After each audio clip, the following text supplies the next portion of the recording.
안녕하세요. 비장의 무기입니다. 이번 시간에는 일본 조경사에 조금 더 쉽게 다가가기 위한 아주 얕은 배경 지식으로 일본의 시대명에 대한 궁금증 3가지를 한번 살펴보겠습니다.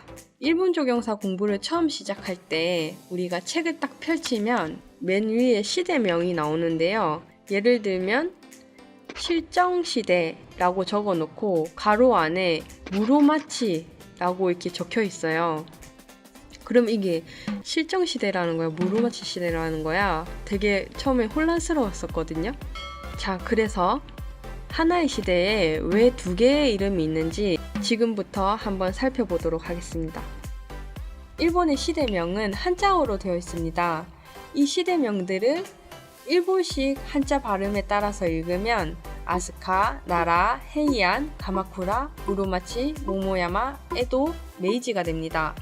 그런데 이 시대명들을 우리나라 한자 발음에 따라서 읽으면 비조, 나량, 평안, 겸창, 실정, 도산, 강호, 명치라고 읽게 됩니다. 그래서 우리가 일본 조경사를 공부할 때 보게 되는 그 2개의 시대 명칭은 하나는 일본식 발음으로 읽었을 때이고 하나는 우리나라식 발음으로 읽었을 때가 이제 같이 병기되어서 나오는 거죠.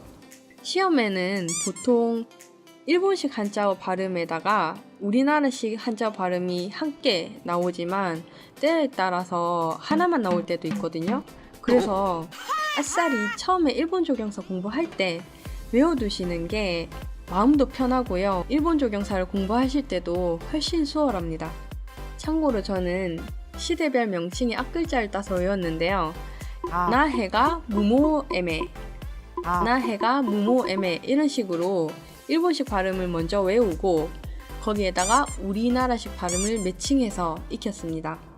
다음으로 일본식 시대명을 외우려고 하다 보면 어떤 시대명은 우리가 읽을 때랑 발음이 비슷하고 어떤 시대명은 전혀 다른 발음이 난단 말이죠. 이건 왜 그런 걸까요? 일본 사람들이 한자를 읽는 방식에는 음독과 훈독이 있습니다. 먼저 음독에 대해 살펴보면 나량 시대를奈良, 내량, 나라 라고 읽을 때처럼 중국의 한자와 그 발음이 전해져서 우리가 한자를 읽는 것과 비슷한 발음이 나는 것을 음독이라고 합니다.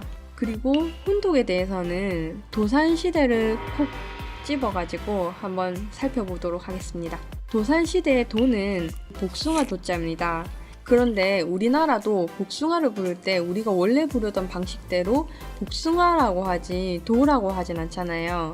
일본에서도 한자로 복숭아 도자를 쓰지만 이 도자를 읽을 때는 일본 고유의 복숭아를 뜻하는 명칭을 써서 뭐뭐라고 부릅니다. 이렇게 일본에서 원래 부르던 명칭이 있어서 한자를 풀어 읽는 것을 훈독이라고 합니다. 마찬가지로 도산시대의 산은 일본 고유의 산을 뜻하는 명칭인 야마라고 부릅니다. 그래서 도산시대의 도산은 모모야마 라고 부르게 되는 거죠. 정리하면 일본에서 한자를 읽을 때는 음독을 쓰거나 훈독을 씁니다. 그리고 하나 더, 일본의 시대별 명칭은 크게 2가지로 나눌 수 있습니다. 첫 번째로 고대에서 근세에 해당하는 비조시대부터 강호시대까지는 최고 권력자가 통치했던 그 소재지의 지명을 따서 이름을 붙였습니다. 두 번째로 근대 이후인 명치시대부터 현재까지는 천황의 연호를 따서 시대 구분을 하고 있습니다.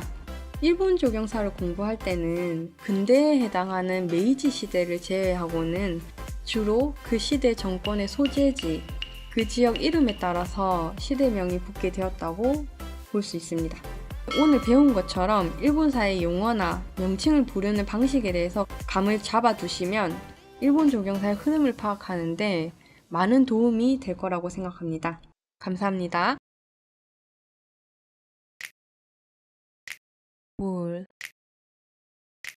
Sisters